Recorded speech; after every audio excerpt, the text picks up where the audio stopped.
Hi everyone, very excited to welcome you back to our day 2 of the 12 Days of Christmas in July series, an event run by Monika aka Paper Mona, and the other ladies participating are Monika from Crafting with Quilling Lady, Benita, Shirley, Mel and myself.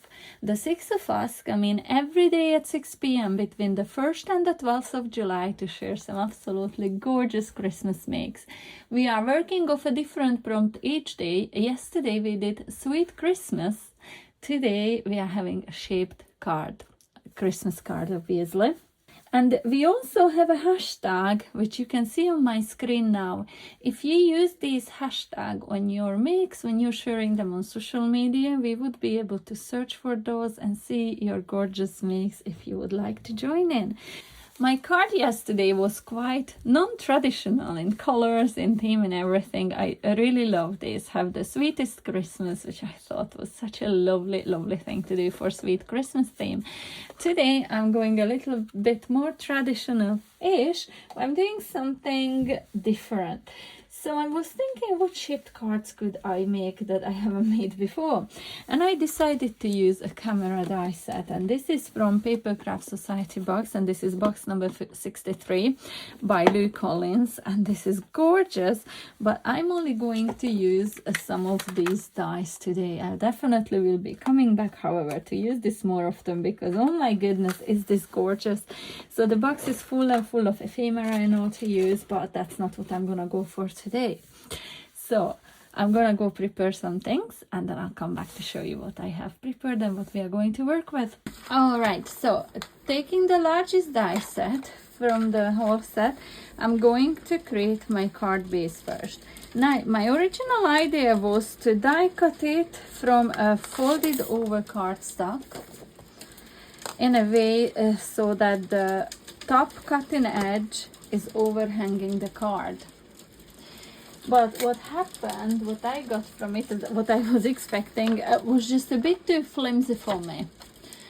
So if you don't add too much to your card fronts, this would be perfect, especially from heavyweight cardstock.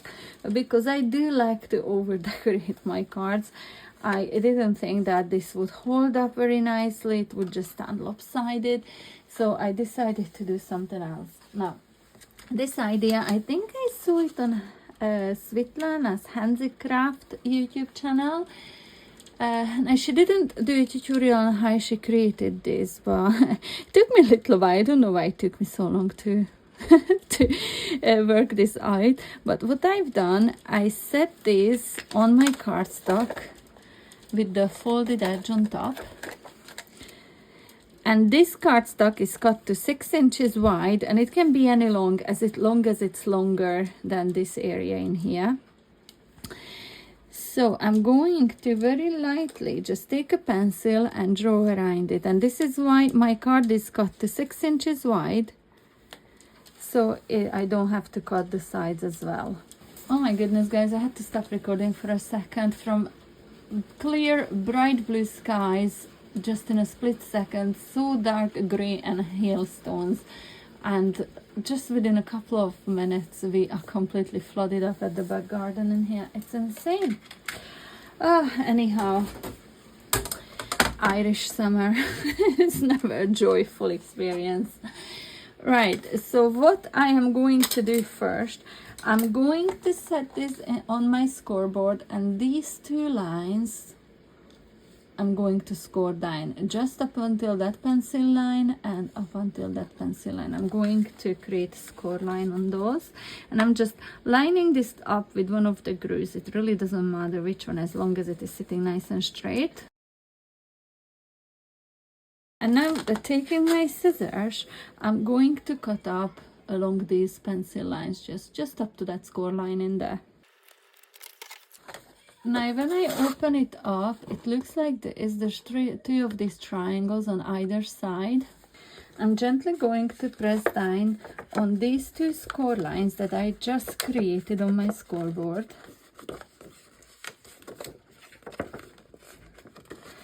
And these two on either side of this section are gonna be pushed in and this one will be pushed out, just like so. So once it is nice and burnished, now I'm going to cut along this pencil line.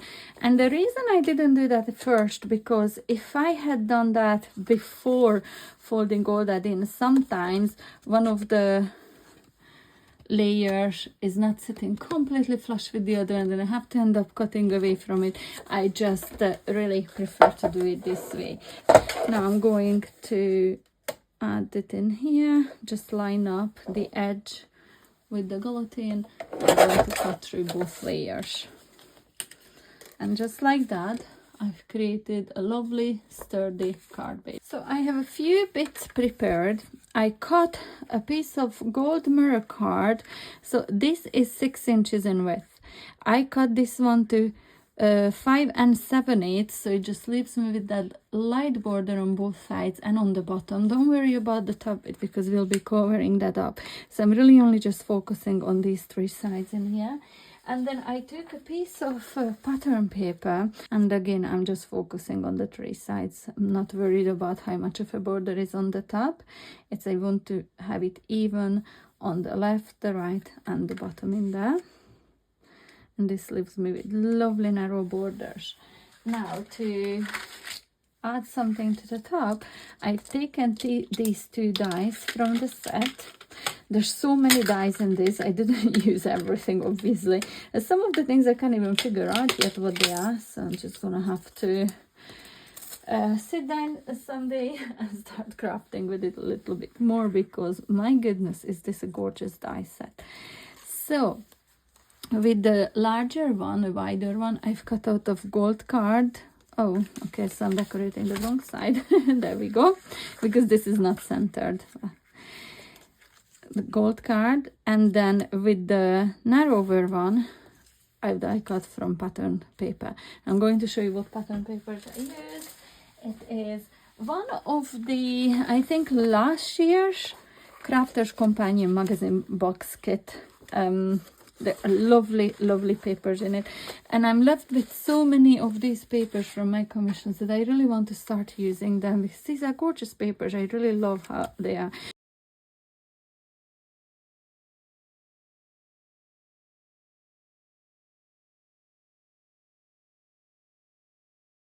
Now I have taken some of the circle dies and I've die cut 2 different circles.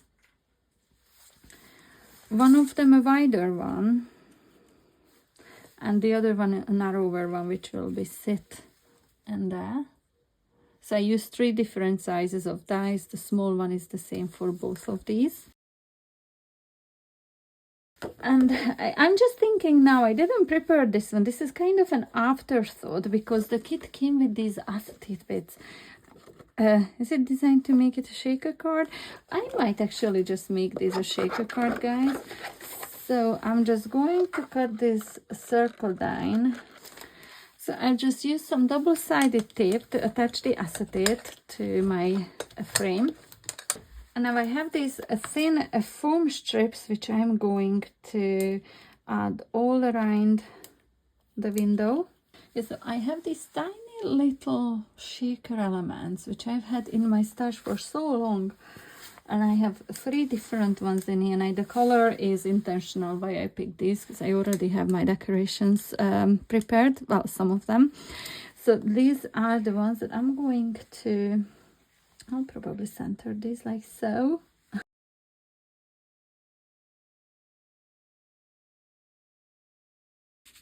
I love these because they're lovely and holographic, really sparkly. Now, I have prepared some other things that I did intend to color in to add as the camera bits that are meant to be. I think this is for the flash, this is for the button, and I have some other things that I don't think I'm going to use these this time.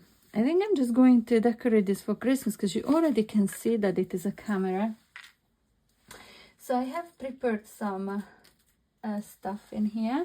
So one of the flowers will be this one, and the other one I'm going to show you how I created this. So this is the smaller one, and I have a larger one in here. The stamp and die set that I used to create this is the Christmas poinsettia by Chloe's Creative Cards. This is still available on her website. I got this years and years and years ago. You can see how well used and well loved this is. I constantly keep coming back to this. I do have other poinsettia stamps and dies in my stash too, but these are to me the original lovely poinsettia, and I keep coming back to these. I really love them. So they have 4 different sizes, and I went with the 2 of the smallest ones for today. So what I've done, I've taken a lovely coral pink paper. It was this one in here. I covered the lighter side. This is from Chloe's Creative Cards. I covered the lighter side in double-sided sticky adhesive, just like this one is. And then I took my chunky crystalline glitter, peeled back the double-sided adhesive, the backing of the double-sided adhesive, and dipped it into that glitter in there. So everything that is sticky in there now will be covered in this gorgeous sparkle. Look at that. How stunning is it? So I'm just getting rid of the excess in there. And I have 2 layers done of these. And then with the stamp, I stamped in a white heat emboss on vellum just once. So I'm going to use 2 layers of those and 1 of the vellum layers. So what I done, I just pinched up a little bit. I do like to add a little bit of a shape to my petal.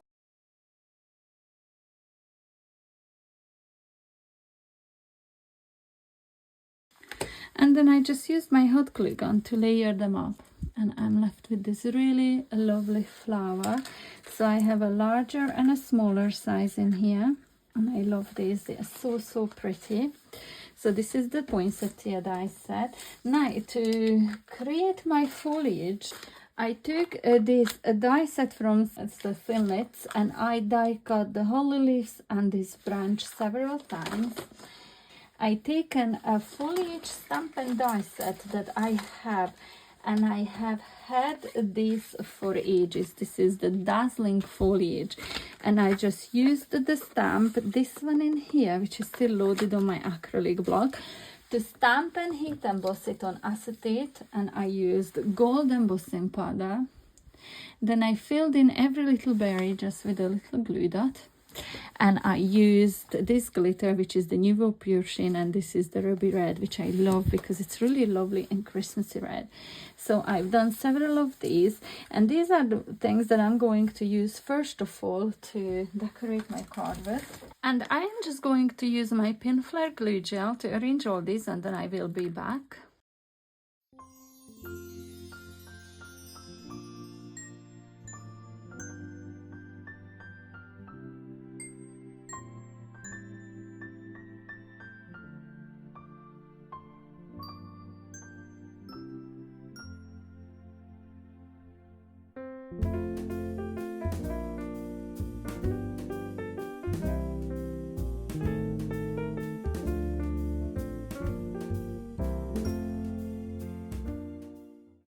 Poinsettias, I'm going to use some of these lovely clear AB rhinestones. They are super clear and they are so sparkly. So I'm going to add 3 in the middle of each, larger ones in the larger flower and smaller ones for the smaller one.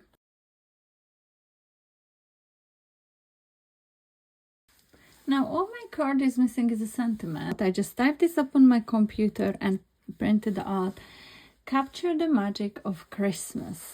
Now I had to do this quite small because I don't have a big area in here to work with. I absolutely love how this looks in here. However, I think I want to add a little bit of a color around it.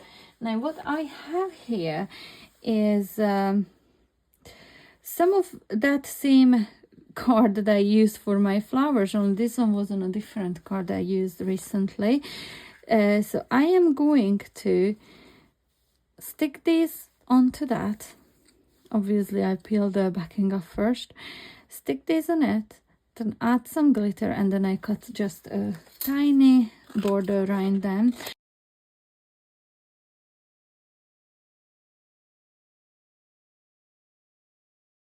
And I think I'm just gonna use my 3D glue gel to add the dimension behind them, because I have to make up for that level difference that I have from the frame.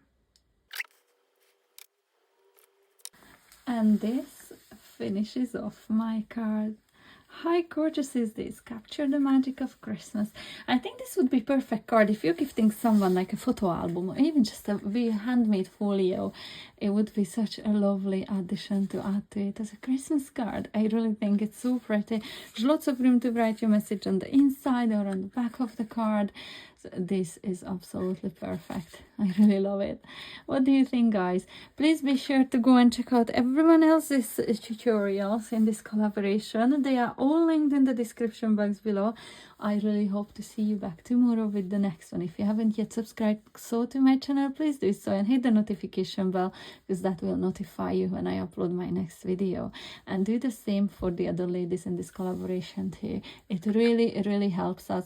And when you're interacting with our videos, it tells the algorithm and the platform that this stuff is good, our content is something that people are interested in. It just helps to push it out to other people then as well. And we really appreciate your support. So thank you so much for watching, and I'll see you back soon. Bye.